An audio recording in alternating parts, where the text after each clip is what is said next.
Instagram. Hello, everyone. About to start Inception. Let's go.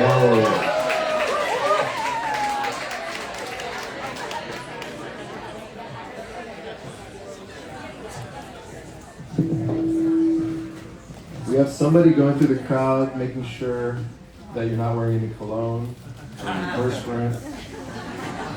Because that's not allowed here.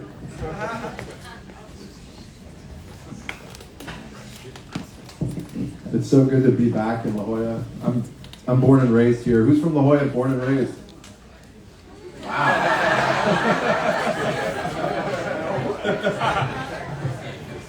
A beautiful migration to the coast. God, it just gets so crowded. You know, when we were thinking about doing this, I was thinking to myself, okay, how do I collect the most beautiful, heart-filled, embodied souls together in a location where we can amplify, we can co-create, we can also create serious momentum in our lives, and not just hear the regurgitated drivel that we're bled through on social media on a daily basis. Now, I tell it how it is. I get shut up. You hear me? Yeah. Okay. I don't need to hold this? That's like a new thing, holding your little mic too, right? What the hell? Did I just transcend back into that? Okay. If we're not in our truth, what the hell are we doing? If we're not inspiring ourselves on a daily basis to increase vitality on all areas of life, what are we doing? We become parasitic by nature.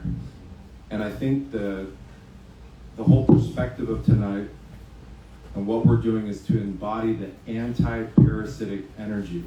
Now, I'm not trying to get dark and go straight into the veil, but what I'm saying is that energy exchange is real. And if we're not meeting people with our cups full, we're taking from them unconsciously, and that's happening 24 hours a day, 7 days a week. And it's a pattern that I've seen over and over and over. And so tonight, our plan was to bring high value information, talk about things in an open discussion, have a little bit of Q&A and some back and forth, and bring forth a level of value that is not typically received online, on social media, on different aspects and platforms, and really get into the nitty-gritty of some cool things that you haven't heard before. I'm personally going to be going into molecular hydrogen and deuterium-depleted water. If you guys know what deuterium-depleted water is, please raise your hand. There's some really cool technology that's been coming out lately and some new science behind it. And I think this could be the new wave revolution of health, wellness, and really getting into a deep, deep level of potentiality. I had the honor of going to Egypt this last December. And that trip has constantly created new awareness and new waves of emotion. And I'm tapping into new perspectives that came from that experience. Not just physically being in those, monolithic experiences and places, but actually just being around the people and having the exposure that we had on that experience. We're going to talk a little bit about that tonight. I have two awesome characters here. One of them I've known for years. Another one we've known of each other. We respect each other's work. We're on the same mission. We're both Iranian.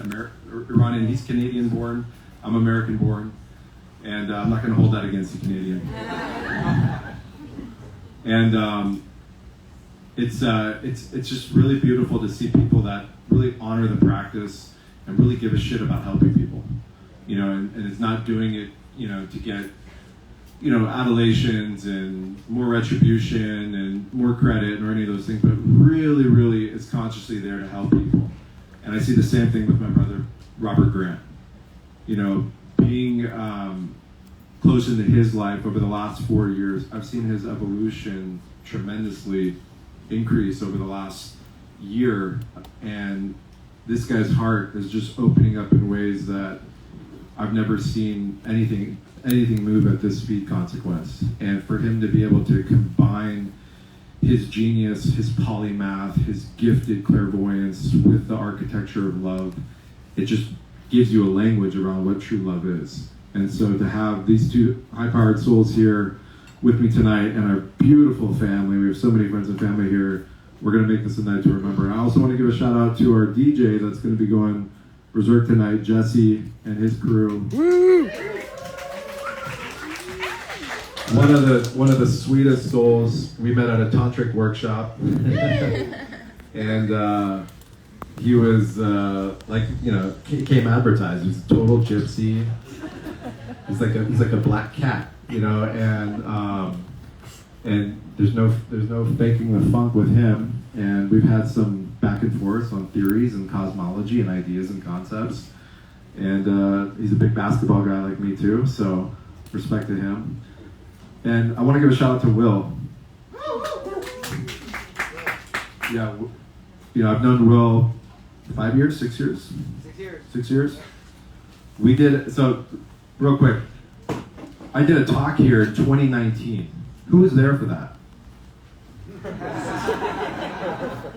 It was me and my cousin David Avocado Wolf. You guys know David? Let's give David a shout out.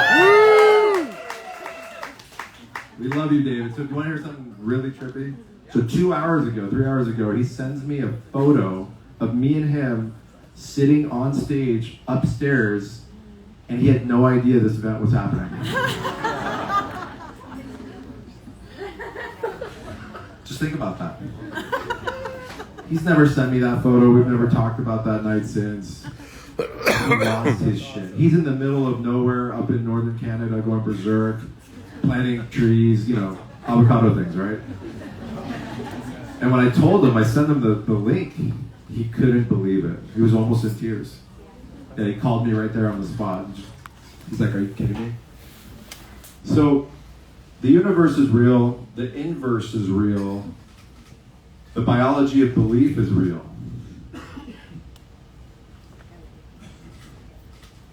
Remember that.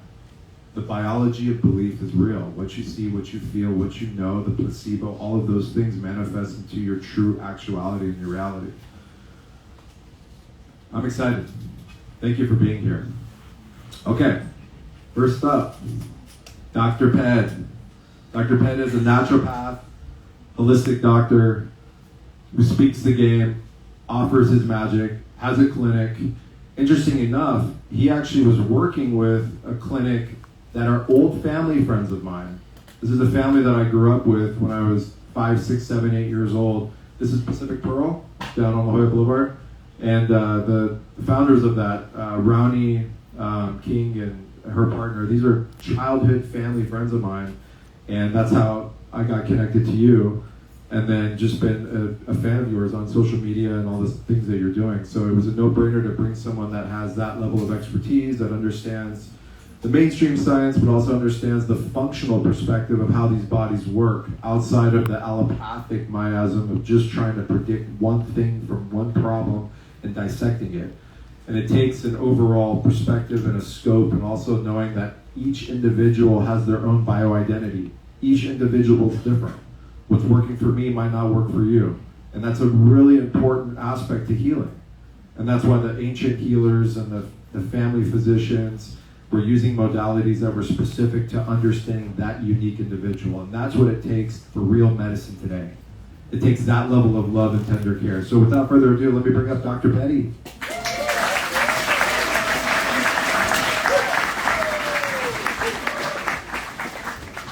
All right, just want to make sure everyone can hear me. I don't want to hold that little mic. I want to leave it on my chest. Can everyone hear me okay? Yes. Yeah. All right. Really, really, really excited to be here. It's crazy how things go full circle. So as Chervin said, I worked for 5 years down the street at a practice on Wind & Sea Beach, and after a full day of work, I would come here to Trilogy, to this sacred space to really decompress and clear my mind. So I want to say a big thank you to Will and the Trilogy family. You guys have really created a sanctuary here. The energy in here is palpable, it's amazing, and a lot of like-minded people come here.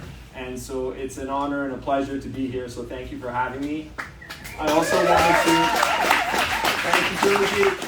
A big thank you for Chervin, because I wouldn't be here if it wasn't for him. I got a lot of respect for what he's doing. He's truly a trailblazer, guys, and he continues to inspire thousands of people, including myself, so I'm humbled and grateful and blessed to be here. Thank you, Chervin, for having me. So when he asked me to do this, I was wondering, okay, how can I make this impactful? Because that's what I dedicated my entire life to. How can I impact others in a positive way?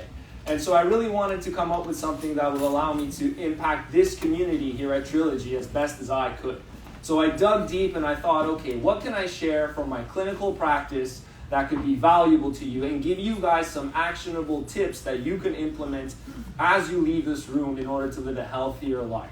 So what I'm going to do is I'm going to focus on the body piece, because I know these two incredible gentlemen are going to focus on the spirit-mind piece.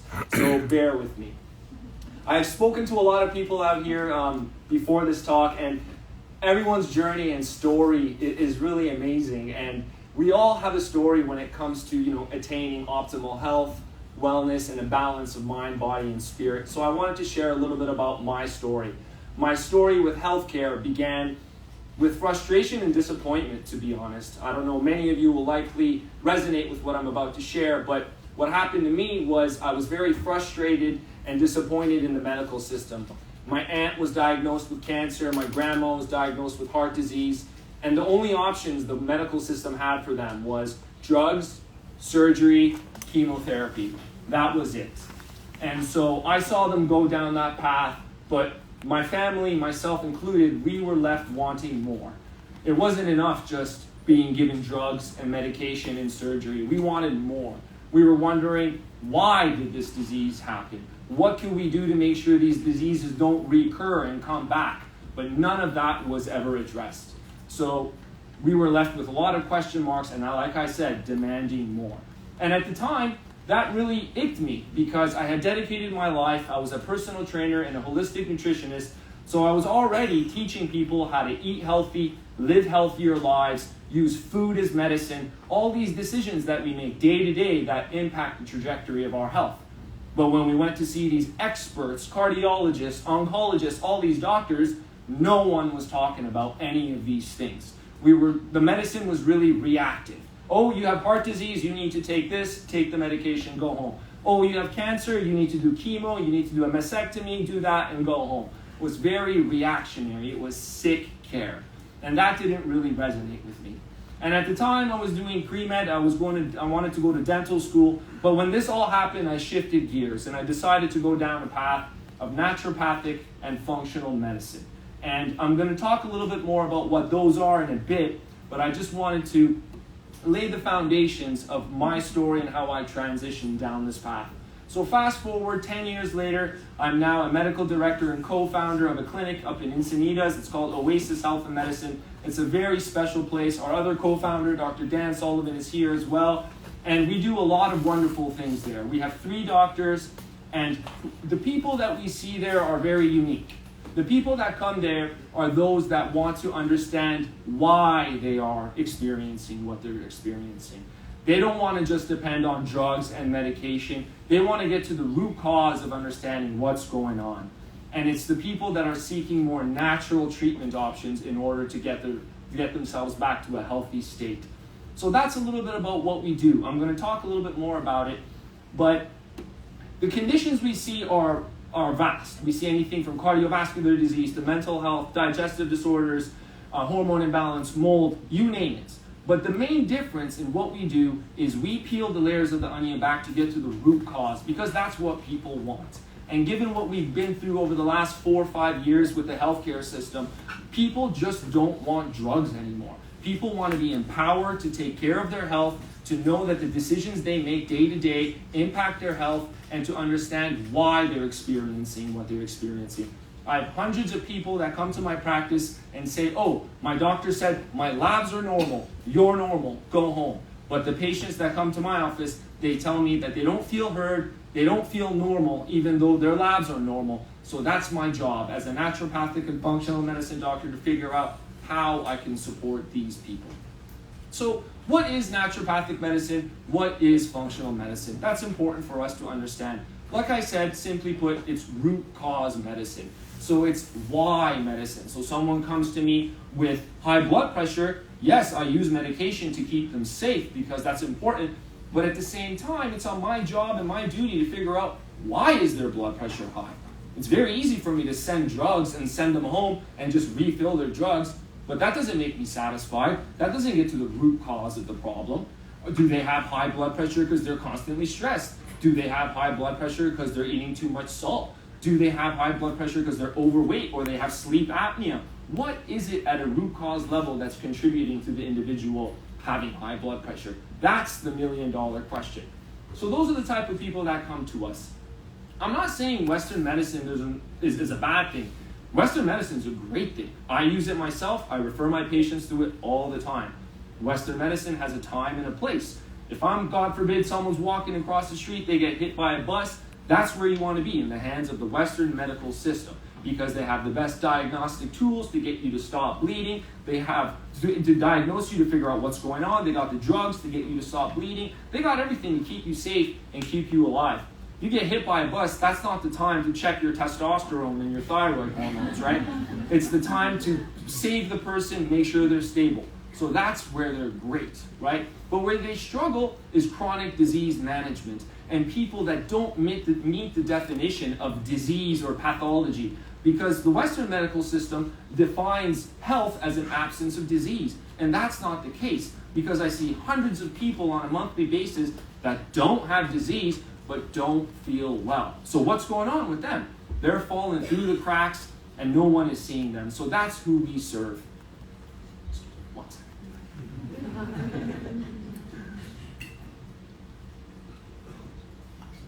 So those are the type of people that we see. The analogy that I like to use when it comes to comparing our medicine to Western medicine, because it's going to give you the foundation of all the tips the value that I'm going to deliver now. I want you guys to understand the rationale of what's going on here.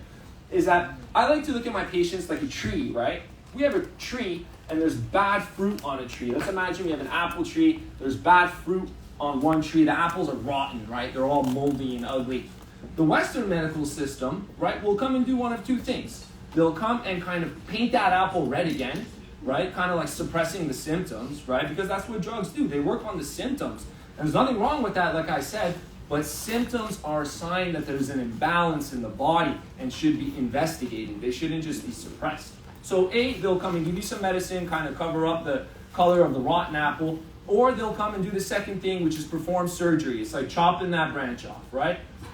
Medicate or operate. That's their motto. And that's okay. That's what, there's a lot of things that it's helpful for. But like I said, a lot of things fall through the cracks.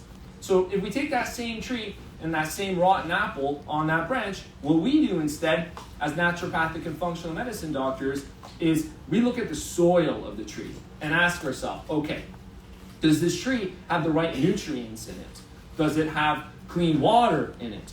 Or is there something that's stressing the tree? Toxins, infection, mold, inflammation, stress. All of these things could impact the production of healthy fruit on that tree. And so we look at the soil of this individual back to health. And so today I'm going to review the 6 pillars to health that I see in clinical practice really impacting the health of my patients. And I invite you to look at your soil and ask yourself what these foundational pillars look like in your soil. And hopefully you can walk away from this room with some valuable action items that you can implement starting today to work yourself to an improved state of health. And that's what I'm passionate about, and I've really dedicated my life to doing. And so, based on my clinical experience, the 6 pillars that I found are truly important for optimal health, some of which you will definitely agree on, are nutrition, sleep, stress and mental health, gut health, hormones, as well as toxin exposure. So these are the 6 things that I want to spend a few minutes talking to you about, because I'm sure there are some things within each one that you'll find helpful. Starting from nutrition, we all know, Hippocrates said, decades ago, centuries ago, that food is the greatest form of medicine. The food that we eat can either promote disease or promote health. So we have to choose wisely. And now, more than ever, our food system is totally depleted of nutrients. Our soils are more depleted of nutrients. Ultra-processed foods is higher than ever before. Navigating this food system has become such a challenge. It's 2024, we have AI doing the job of lawyers, but as humans, we're stuck on deciding what's healthy and what's not. It's really fascinating to me. The single most important thing for human health, we're so confused about as a whole. And unfortunately, it's designed that way, right? Because, you know, controversial reasons, but it's designed that way. But anyways. But yeah, it's a business, right? Health is a business at the end of the day. So yeah, foods are depleted, ultra-processed foods, and because of this, because of the constant processing of foods, a lot of foods are now becoming intolerant. People are developing intolerances to foods, allergies to foods, sensitivities in foods, because everything is so hybridized and just modified and processed. So when it comes to nutrition, there's two things I think about and I address in all of my patients. One is nutrient status. So I like to evaluate the cellular nutrient status of my patients to understand, okay, what does this person's nutrient levels look like? Do they have adequate vitamins, minerals, B vitamins, magnesium, omega-3s, or are their cells hungry for something that we need to quickly replete? Because the research shows that nutrient deficiencies are a risk factor for chronic disease, and addressing these nutrient deficiencies can have magnificent effects for health and allow the body to heal.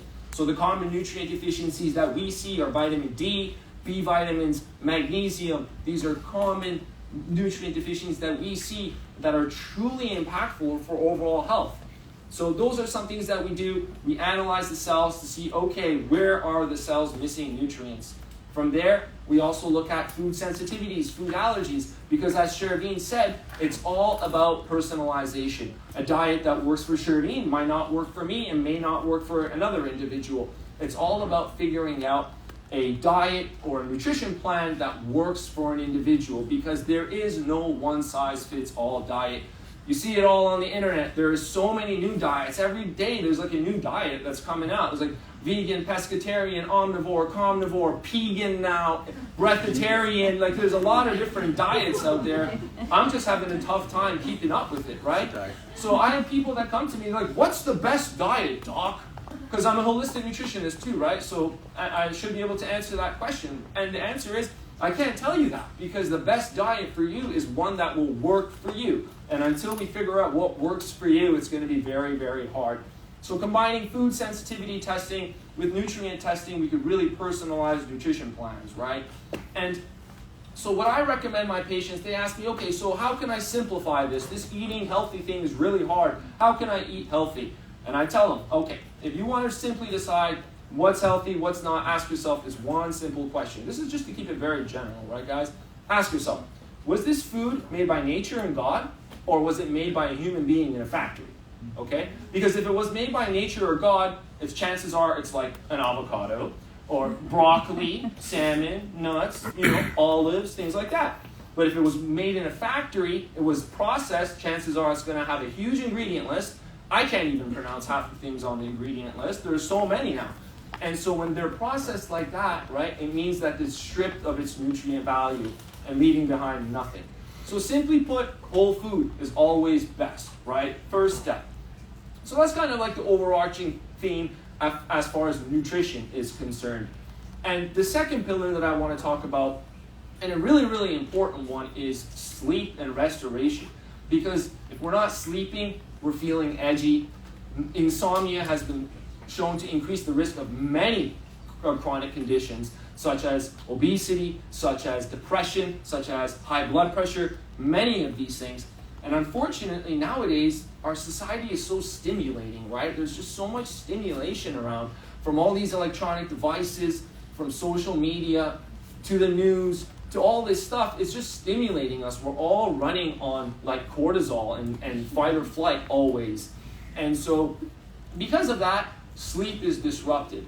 And so, there's many, many aspects of sleep that could be an issue. I have people that come to me and say, oh, I sleep 8 hours. My sleep is very, very good.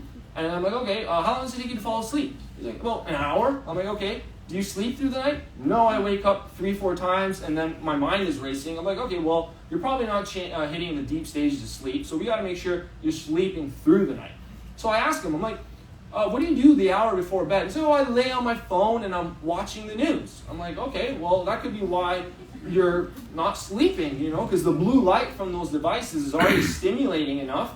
And then the news nowadays, oh God, that's even more stimulating. It's like a horror movie. And so, nothing against the news, but it's just not the time to watch the news if you're struggling to fall asleep and you want to, regulate your health. So, just working on that sleep hygiene environment 1 hour before bed. I tell these people, this is a common reaction I get. I'm like, hey, let's do an experiment. 1 week, I want you to put your phone away 1 hour before bed, put it in the bathroom, no screen time 1 hour before bed, and let me know what happens. If it doesn't help you in about a week, come back to me and tell me, and then you can put it on your phone again. And then, honestly, 9 times out of 10, they come to me like, oh my God, I cannot believe how much better I'm sleeping. Well, it's basic physiology. The blue light from these screens, right, is very stimulating for our brain. It ramps up our cortisol even more. I measure my patient's cortisol before bed, and we see it. Cortisol's ramping up. Why is it ramping up, right? And oftentimes the screen time, news, or doing emails and high-pressure tasks at work. I was guilty of that myself when I was starting my medical practice, staying up way too late all the time. So just working on these, sleep hygiene things before bed can have such an incredible effect on sleep, which is the most important pillar, I think, for optimal health. Because technically, we're sleeping 8 hours a night approximately. That equates to 1/3 of our lifetime, okay? So 1/3 of our lifetime is spent sleeping. So if we can make sure that that is quality sleep, that is one of the best investments we can make in our health, right? And so that's the second pillar. The third pillar that's very, very important and a hot one is toxins and detoxification. That's something we hear about all the time now. There are detox tea, detox smoothies, detox clothing now. I don't know. There's so much detox stuff. I'm so confused. And but the thing is, it's truly a problem, right? Because we're bombarded by toxins from the food we eat, the water we drink, the lotions and potions and chemicals we put on our skin, the perfumes we put on our clothes. Well, no one here have perfume on, right? Okay. And then even the antiperspirants, right? It's all toxins and stuff. So we got to be mindful of this. And when I talk about this, I have a lot of people on the internet that will send me not so nice things, and they're like, "Oh, you're fear-mongering." No, that's not my intention. I'm not intending to fear-monger. I'm just trying to lay the foundation so that people can understand that these simple decisions day to day can truly impact longevity and health. And once you kind of implement these foundational things, they're in there. They're set up for the rest of your life. It becomes like automatic.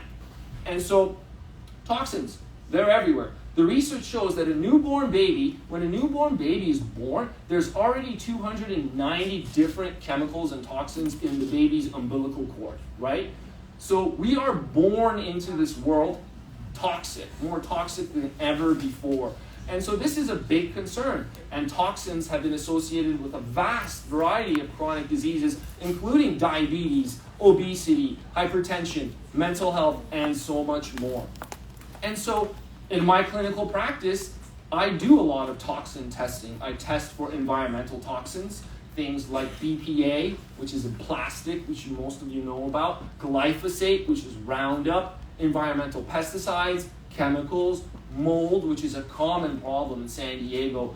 Honestly, there's so much mold here, it's kind of scary because of all the water-damaged buildings and all these floods. So mold is a common thing here. And so when I test my patients on these toxins, it allows me to see, okay, what toxins are they being exposed to that's impacting their health, and how do we pull them out? But the most important and first step of detoxing someone is finding out where their toxins are coming from, right? And being able to put an end to it. I'll share one quick thing. I had a 22-year-old professional lacrosse player come into my room, young girl, super healthy. She looked super healthy, and she would tell me, she would walk into a room and all of a sudden black out. Or she would have complete brain fog where she wouldn't know where she was, and she'd just stand there like a zombie and had no idea what was going on. She had been worked up, done MRIs, done so much imaging, all this workup, and doctors were saying, you need antidepressants, they wanted to put her on. It's in your head.